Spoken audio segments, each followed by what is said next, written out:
Kalau kereta mileage sudah sejak 400,000 ke atas, masih boleh ikut spek tak manufacturing punya buku sana? Jom saya tunjuk anda.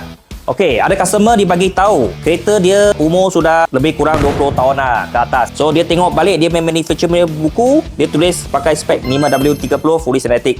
So memang dia ikut lah sampai sekarang. Tapi dia tanya kita, betul ke kita boleh still sama pakai lagi spek 5W30? Sebenarnya kita tak suggest lah.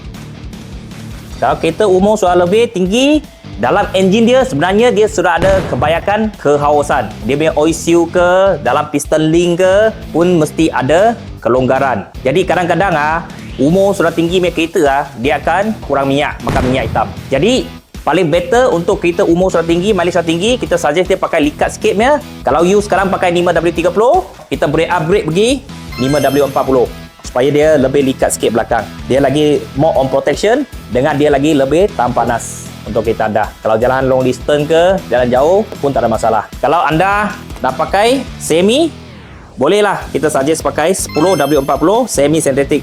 Dia sama juga, dia more on protection dengan juga kurang makan minyak hitam. Kalau pakai nipis, dia senang cepat hilang minyak. So kita pakai depan pun tebal, belakang pun tebal sikit. Jadi dia akan kurangkan lah. Yang penting dia more on protection.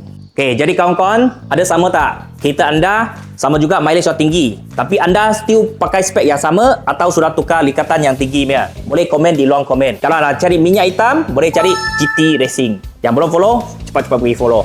Thank you guys.